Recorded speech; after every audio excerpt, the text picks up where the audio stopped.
Hi everyone, my name is Hércules Leite. I'm a lecturer and a researcher at Federal University of Minas Gerais in Brazil. And here I'm gonna present the main findings from the paper entitled What are the barriers and facilitators to participation of people with Down syndrome? A scoping review. Here, I really would like to highlight the authors. We have Deisiane Souto, Marina Souza, and Rafaela Ferreira, and me, Hércules Leite. But I really would like to highlight also here Ana Cláudia Brandão, who is the mother of Pedro Carreira. Pedro Carreiro is the son of Ana Cláudia Brandão. He is an adult with Down syndrome, and they have validated the findings from this scoping review. So before presenting the main findings, it's very important to present the fundamental uh, um, uh, and the rationale of this present scoping review, so that it's about participation. So as you know, participation promotes the development of skill competencies, peer interactions, and greater independence, thus contributing to the growth and development. But as you know, people with Down syndrome participate less than their peers. But the reasons for low levels of participation among people with Down syndrome are complex and need to be identified. So, the aim of this study was to determine the barriers and facilitators of active community participation of children, adolescents, and adults with Down syndrome. And the methods included searches in 5 databases in February 2023, where results were categorized into factors, into personal, social, environmental, and policy and programs factors.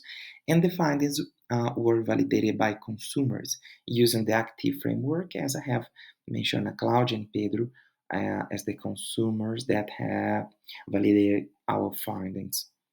So here I presented uh, the main findings. I'm not going to present the full results. Here is just a teaser to tease you the audience to read the full text that is already available. And in our paper we have 4 different charts. Each chart uh, represent represent are represented with these bubbles in 4 different areas. So the first chart represents barriers and facilitators to the participation of children, adolescents, and adults with Down syndrome in physical activities. The second chart is about barriers and facilitators, but regarding community and social activities. The third chart represents barriers and facilitators regarding daily activities, and the last one chart about leisure activities. So, regarding this first chart, we have different bubbles. The right bubbles represent facilitators, and the red bubbles on the left, represent the barriers, where in each line we have red and green bubbles representing first personal, social, environmental, and policy and program barriers.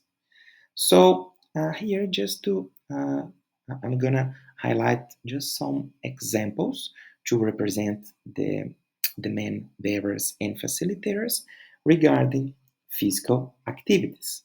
So regarding personal barriers, we have, for example, gross motor function and motor coordination, functional capacity, heart function, muscle strength, communication abilities, associated health conditions. So we have different personal and a high amount of barriers regarding personal factors.